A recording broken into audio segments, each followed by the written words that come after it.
ಜೈ ಹಿಂದ್ ಎಲ್ಲ ನನ್ನ SSGD ಫ್ರೆಂಡ್ಸ್ಗೆ. So ಇದೊಂದು ಎಲ್ಲರಿಗೂ ಕೂಡ ಗೊಂದಲ ಕಾಡ್ತಾ ಇದೆ ಅಂತ ಅನ್ಕೊಳ್ತಾ ಇದ್ದೀನಿ. ಸೊ ನಿನ್ನೆ ತಾನೇ ನಿಮ್ಗೆ ಅಪ್ಡೇಟ್ ಬಂದಿರತಕ್ಕಂಥದ್ದೇ ಏನ್ ಬ್ಯಾಡ್ ನ್ಯೂಸ್ ಬಂದಿದೆಯಪ್ಪ ಅಂತಂದ್ರೆ ಆ SSCGD ಎಕ್ಸಾಮ್ ಅನ್ನ ಕ್ಯಾನ್ಸಲ್ ಆಗಿದೆ. ಸೊ ಕ್ವಶನ್ ಪೇಪರ್ ಲೀಕ್ ಆಗಿದೆ. ಸೊ ಎಕ್ಸಾಮ್ ಸೆಂಟರ್ದಲ್ಲಿ ಪ್ರಾಬ್ಲಮ್ಗಳಾಗಿದಾವೆ ಅಂತ ಹೇಳಿ ಅದು ಎಲ್ಲಿಪ್ಪ ಅಂತಂದ್ರೆ ರಾಂಚಿದಲ್ಲಿ ಆ ತರ ಪ್ರಾಬ್ಲಮ್ ಆಗಿದೆ.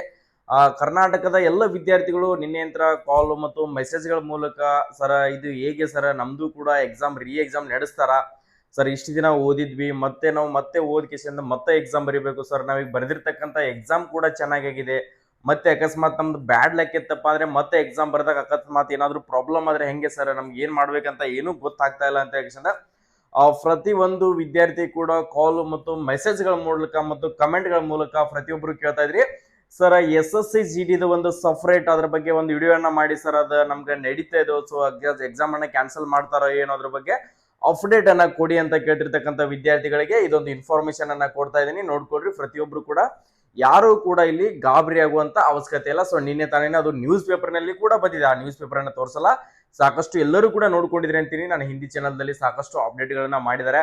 ಸೊ ನಿಮ್ಮ ಕರ್ನಾಟಕದಲ್ಲಿ ಕೂಡ ಸಾಕಷ್ಟು ಇನ್ಫಾರ್ಮೇಶನ್ಗಳು ಅದರಲ್ಲಿ ಬಂದಿದ್ದಾವು.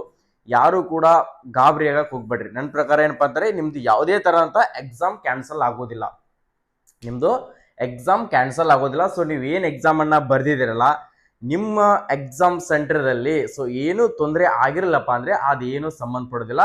ಅದು ರಾಂಚಿದಲ್ಲಿ ಆ ಶಿಫ್ಟಿಗೆ ಎಕ್ಸಾಮ್ ಅನ್ನ ಏನ್ ಮಾಡಿದಾರಪ್ಪ ಅಂದ್ರೆ 13 ಲಕ್ಷ ಅಂದ್ರೆ 13 ಲಕ್ಷಕ್ಕೆ ಡೀಲ್ ಮಾಡಿದ್ದಾರೆ. ಸೊ 13 ಲಕ್ಷ ಅಮೌಂಟ್ ಕೊಟ್ರೆ 13 ಲಕ್ಷ ಅಮೌಂಟ್ ಕೊಟ್ಟಿರ್ತಕ್ಕಂಥ ಅಭ್ಯರ್ಥಿ ಏನ್ ಮಾಡಿದ್ದಾರೆ, ಸೊ ಒಳಗಡೆ ಎಂಟ್ರಿ ಮಾಡ್ಕೊಂಡ್ಬಿಟ್ಟು ಸೊ ಬಯೋಮೆಟ್ರಿಕ್ ಅನ್ನ ತಗೊಂಡು ಎಕ್ಸಾಮಿಗೆ ಜಾಯಿನ್ ಮಾಡಿ, ಸೊ ಎಕ್ಸಾಮ್ ಅನ್ನ ಮಾಡಿಬಿಟ್ಟು ಅಲ್ಲಿ ಸಿಗ್ನೇಚರ್ ಅನ್ನ ಮಾಡಿಬಿಟ್ಟು ಸೊ ಅವನು ಒಳ್ಳೆ ವಾಪಸ್ ಔಟ್ ಗೋಯಿಂಗ್ ಆಗಿದ್ದಾನೆ, ಸೊ ಹೋಗಿದ್ದಾನೆ ಹೊರಗಡೆ. ನೆಕ್ಸ್ಟ್ ಏನ್ ಮಾಡಿದಾರಪ್ಪ ಅಂದ್ರೆ ಅಲ್ಲಿ ಇರ್ತಕ್ಕಂಥ ಎಕ್ಸಾಮಿನೇರ್ ಏನಿರ್ತಾರಲ್ಲ, ಎಕ್ಸಾಮ್ ಅನ್ನ ನಡೆಸ್ತಿರ್ತಾರಲ್ಲ, ಸೊ ಅವ್ರು ಏನ್ ಮಾಡಿದಾರಪ್ಪ ಅಂದ್ರೆ ಎಲ್ಲಾ ಆನ್ಸರ್ ಗಳನ್ನ ತಕೊಂಡ್ ಬಂದ್ಬಿಟ್ಟು ಆನ್ಸರ್ ತಕೊಂಡ್ ಕೇಸಿಂದ ಡೈರೆಕ್ಟ್ ಆಗಿ ಅಷ್ಟನ್ನು ಕೂಡ ಟಿಕ್ ಮಾಡಿಬಿಟ್ಟು ಸಬ್ಮಿಟ್ ಮಾಡಿದ್ದಾರೆ. ಸೊ ಆ ತರದ 13 ಲಕ್ಷಕ್ಕೆ ಡೀಲ್ ಅನ್ನ ಮಾಡಿದ್ದಾರೆ. ಸೊ 13 ಲಕ್ಷ ಕೊಟ್ರೆ ಎಕ್ಸಾಮ್ ಅನ್ನ ಸ್ಕೋರ್ ಮಾಡಿಬಿಟ್ಟು ನಿಮ್ಮನ್ನ ಕ್ಲಿಯರ್ ಮಾಡ್ತೀವಿ ಅಂತ ಹೇಳಿ ಆ ಸೆಂಟರ್ದಲ್ಲಿ ಅಲ್ಲಿ ರಾಂಚಿದಲ್ಲಿ ನಡೆದಿರ್ತಕ್ಕಂಥದ್ದು ಇದು. ಇಲ್ಲಿ ನಮ್ಮ ಕರ್ನಾಟಕದಲ್ಲಿ ಆ ತರ ಯಾವುದೇ ತರ ನಡೆದಿಲ್ಲ. ಸೊ ಔಟ್ ಆಫ್ ಸ್ಟೇಟ್ ಅಲ್ಲಿ ಕೂಡ ನಡೆದಿಲ್ಲ. ಸೊ ಅಲ್ಲಿ ಮಾತ್ರ ನಡೆದಿದೆ. ಅದು ಒಂದೇ ಪ್ರಾಬ್ಲಮ್ ಆಗುತ್ತೆ. ಸೊ ಅದೇನಪ್ಪಾ ಅಂದ್ರೆ ಅವ್ರದ್ದು ಒಳ್ಳೆ ವಾಪಸ್ ರೀ ಎಕ್ಸಾಮ್ ಅನ್ನ ನಡೆಸ್ತಾರ, ಅವ್ದು ಮಾತ್ರ ನಡೆಸ್ತಾರ. ಇನ್ನುಳಿದಿರ್ತಕ್ಕಂಥದ್ದು ಯಾರಿಗೂ ಕೂಡ ತೊಂದರೆ ಆಗೋದಿಲ್ಲ. ನಮ್ಮ ಕರ್ನಾಟಕದವ್ರು ಏನು ಎಕ್ಸಾಮ್ ಗಳನ್ನ ಬರ್ದಿರಲ್ಲ, ಸೊ ಇನ್ ಮುಂದೆ ಬರಿತಾ ಇದ್ದೀರಲ್ಲ, ನಿಮ್ಗೆ ಏನು ಪ್ರಾಬ್ಲಮ್ ಆಗೋದಿಲ್ಲ. ಸುಮ್ಮನೆ ನೀವು ಟೆನ್ಷನ್ ದಲ್ಲಿ ಇಟ್ಕೊಂಡು ಸರ್ ನಮ್ಮ ಎಕ್ಸಾಮ್ ನಡೆಸ್ತಾರ ಸರ್, ಒಳ್ಳೆ ಈ ಸರ ಯಾಕೆ ಆಗ್ತಾ ಇದೆ, ಸೆಂಟ್ರಲ್ ಗೌರ್ಮೆಂಟ್ ದಲ್ಲಿ SSCGD ಎಕ್ಸಾಮ್ ಅನ್ನ ನಡೆಸುವವರು ಒಂದು ಹೆಸರನ್ನ ಮಾಡಿದ್ರು ಸರ್, ಇದರಲ್ಲಿ ಯಾವುದೇ ತರನಂತ ಫ್ರಾಡ್ ಆಗ್ತಿರ್ಲಿಲ್ಲ. ಸೊ ಇಲ್ಲಿ ಕೂಡ ಅದೇ ತರನಾಗಿ ಆಗ್ತಿದಾವ ಅಂತ ಹೇಳಿ ಎಲ್ಲರೂ ಕೂಡ ಟೆನ್ಷನ್ ದಲ್ಲಿದ್ರಿ. ಅದರೊಳಗಡೆ ಸ್ಟೇಟ್ ಒಳಗಡೆ ಯಾವ್ದು ಕೂಡ ಯಾವ ಜಾಬ್ ಅನ್ನು ಕೂಡ ಕನ್ಫರ್ಮ್ ಅನ್ನ ಮಾಡ್ತಾರಲ್ಲ ಸರ್, ಪೊಲೀಸ್ ಓದ್ಬೇಕಂದ್ರೆ ಯಾವ್ದಾದ್ರು SD FD ಯಾವ್ದಾದ್ರು ಒಂದು ಜಾಬ್ ಅನ್ನ ಮಾಡ್ಬೇಕು, ಅದನ್ನ ತಯಾರಾದ್ರೂ ಮಾಡ್ಬೇಕಪ್ಪ ಅಂತಾರೆ, ಅದು ಕೂಡ ಕನ್ಫರ್ಮ್ ಆಗ್ತಾ ಇಲ್ಲ. ಮತ್ ಇದನ್ನಾದ್ರೂ ಕೂಡ ನಾವು ಸೆಂಟ್ರಲ್ ಗೌರ್ಮೆಂಟ್ ದಲ್ಲಿ ಇದೊಂದು ಒಳ್ಳೆ ಅಪಾರ್ಚುನಿಟಿ ಇದೆ ಸರ್, ಇದಕ್ಕ ಏಜ್ ನಲ್ಲಿ ಕೂಡ ಒಂದು ಸಡಿಲಿಕೆ ಇದೆ ಅನ್ನೋ ಕಾರಣಕ್ಕೋಸ್ಕರ ನಾವು ಸ್ಟಡಿ ಮಾಡ್ತಾ ಇದೀವಿ.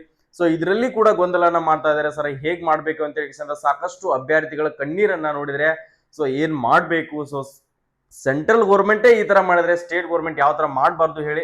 ಸೊ ಆ ಕಾರಣಕ್ಕೋಸ್ಕರ ನಮ್ಮ ಕರ್ನಾಟಕದವರಿಗೆ SSCGD ಎಸ್ಪಿರೆಂಟ್ಸ್ ಹೇಳ್ತಾ ಇದೀನಿ, ಏನು ಕೂಡ ತಲೆ ಕೆಡ್ಸ್ಕೊಳ್ಬೇಡ್ರಿ. ಇನ್ ಮುಂದೆ ಬರೀತಿರ್ತಕ್ಕಂಥ ಎಕ್ಸಾಮ್ ಆಯ್ತು, ಸೊ ಈಗ ಆಲ್ರೆಡಿ ಎಕ್ಸಾಮ್ ಅನ್ನ ಬರೆದಿದ್ರಪ್ಪ ಅಂದ್ರೆ ನಿಮಗೆ ಯಾವುದೇ ತರನದಂತ ತೊಂದರೆ ಕೂಡ ಆಗುದಿಲ್ಲ. ಮುಂದೆ ಬರೆಯುವಂತ ಎಕ್ಸಾಮ್ನವರು ಈಗೇನು ಎಕ್ಸಾಮ್ ಬರಿತಾ ಇದಿಲ್ಲ, ನೆಕ್ಸ್ಟ್ ನಾಳೆ ನಾಡ್ದು ಕಂಟಿನ್ಯೂ ಆಗಿ ಚೆನ್ನಾಗಿ ಎಕ್ಸಾಮ್ ಬಗ್ಗೆ ಫೋಕಸ್ ಮಾಡ್ರಿ.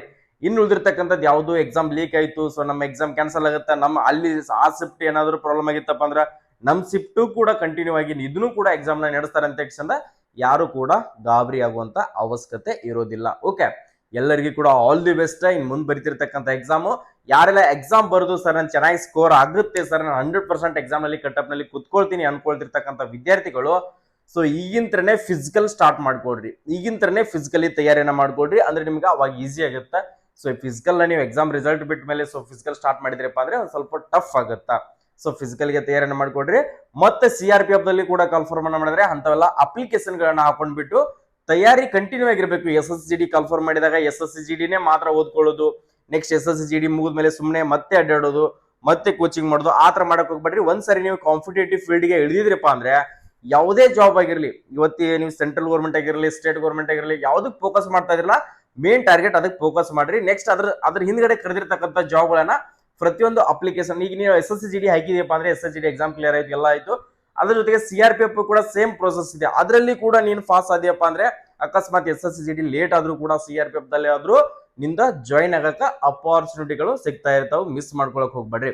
ಸೊ ಇದೇ ತರನಾಗಿ ಪ್ರತಿಯೊಂದು ಅಪ್ಡೇಟು ಸ್ಟೇಟ್ ಗೌರ್ಮೆಂಟ್ ಆಗಿರಲಿ, ಸೆಂಟ್ರಲ್ ಗೌರ್ಮೆಂಟ್ ಆಗಿರಲಿ, ಯಾವುದೇ ಪ್ರೈವೇಟ್ ಜಾಬೇ ಕನ್ಫರ್ಮ್ ಮಾಡಿರಲಿ, ಸೊ ಪ್ರತಿಯೊಂದು ಇನ್ಫಾರ್ಮೇಶನ್ ಅನ್ನ ನಿಮಗೆ ತಿಳ್ಕೊಳ್ಬೇಕು. ಯಾವುದೇ ಇನ್ಫಾರ್ಮೇಶನ್ ಆಗಿರಲಿ, ಪ್ರತಿಯೊಂದು ಕಾಲ್ಫರ್ಮ್ ಆಗಿರ್ತಕ್ಕಂಥ ನೋಟಿಸ್ ಆಗಿರಲಿ, ಇವತ್ತು ನೀವು 10th ಪಾಸ್ ಆಗಿದ್ದೀನಿ ಸರ್, ನಾನು PUC ಪಾಸ್ ಆಗಿದ್ದೀನಿ ಸರ್, ಡಿಗ್ರಿ ಪಾಸ್ ಆಗಿದ್ದೀನಿ, ಯಾವುದೇ ಒಂದು ನೋಟಿಫಿಕೇಶನ್ ಇನ್ಫಾರ್ಮೇಶನ್ ಬಂದ್ರೆ ಗೊತ್ತಾಗ್ತಾ ಇಲ್ಲ ಅಂತಿರ್ತಕ್ಕ ಯಾವ ಇನ್ಫಾರ್ಮೇಶನ್ ಎಲ್ಲಿ ನೀವು ಗೂಗಲ್ ನಲ್ಲಿ ಕೂಡ ಸರ್ಚ್ ಮಾಡುವಂತ ಅವಶ್ಯಕತೆ ಇಲ್ಲ. ಜಸ್ಟ್ ನಮ್ಮ ಯೂಟ್ಯೂಬ್ ಚಾನಲ್ಗೆ ಮಾರ್ನಿಂಗ್ ಆಗಿರಲಿ, ಈವ್ನಿಂಗ್ ಆಗಿರಲಿ, ಪ್ರತಿ ಡೇನು ಕೂಡ ಯಾವುದೇ ಇನ್ಫಾರ್ಮೇಶನ್ ಬರಲಿ ಅದ್ರ ಬಗ್ಗೆ ಅಪ್ಡೇಟ್ ಗಳನ್ನ ನಮ್ ಚಾನಲ್ ದಲ್ಲಿ ಸಿಗ್ತಾನೆ ಇರ್ತದ. ಬರೀ ಜಸ್ಟ್ ನೀವೇನ್ ಮಾಡ್ಬೇಕು, ಏನು ಮಾಡುವಂತ ಅವಶ್ಯಕತೆ ಇಲ್ಲ, ನಮ್ಗ ಜಸ್ಟ್ ಸಬ್ಸ್ಕ್ರೈಬ್ ಮಾಡ್ಕೊಡ್ರಿ. ಈ ಚಾನಲ್ ಅನ್ನ ಸಬ್ಸ್ಕ್ರೈಬ್ ಮಾಡ್ಕೊಂಡ್ರಿ ಅಂದ್ರೆ ನಾವು ಕೊಡುವಂತ ಪ್ರತಿಯೊಂದು ಅಪ್ಡೇಟ್ ಆಗಿರ್ಲಿ, ಸೊ ಇನ್ಫಾರ್ಮೇಶನ್ ಆಗಿರ್ಲಿ, ನಿಮ್ ಮುಂದೆ ತಲುಪ್ನ ಇರ್ತದೆ ಸ್ನೇಹಿತರೆ. ಸೊ ವಿಡಿಯೋನ ಪ್ರತಿಯೊಬ್ಬ ನಿಮ್ಮ ದೋಸ್ತ, ನಿಮ್ಮ ಚಡ್ಡಿ ದೋಸ್ತ, ನೆಕ್ಸ್ಟ್ ಬರೀತಿರ್ತಕ್ಕಂಥ ಎಕ್ಸಾಮ್ ಬರೆಯೋನು, ಎಕ್ಸಾಮ್ ಬರ್ದಿರ್ತಕ್ಕಂಥವನು, ಅವನಿಗೆ ಕೂಡ ಈ ವಿಡಿಯೋನ ಶೇರ್ ಮಾಡು. ದೋಸ್ತ ಏನು ಕೂಡ ತಲೆ ಕೆಡಿಸ್ಕೊಳ್ಬೇಡ, ಎಕ್ಸಾಮ್ ಬರ್ದಿವಿ, ಇನ್ನು ಬೂಟ್ ಹಾಕೊಂಡು ರನ್ನಿಂಗ್ ಹೊಡೋಣ, 5 ಕಿಲೋಮೀಟರ್ ಸ್ಟಾರ್ಟ್ ಮಾಡೋಣ, ಏನ್ ಬಗ್ಗೆ ಏನಾಗುತ್ತೆ ಮುಂದೆ ನೋಡೋಣ ಅಂತ ಹೇಳಿ ಎದೆ ಹಿಂದಕ್ಕೆ ಸೇರಿದನ ಮುಂದೆ ನೀವು ತಯಾರಿಯನ್ನ ಕಾಂಪಿಟೇಷನ್ ಅನ್ನ ಕಂಟಿನ್ಯೂ ಆಗಿ ಮಾಡ್ಕೊಳ್ಳಿ ಸ್ನೇಹಿತರೆ. ಎಲ್ಲರಿಗೂ ಕೂಡ all the best. Jai Hind, Jai Karnataka.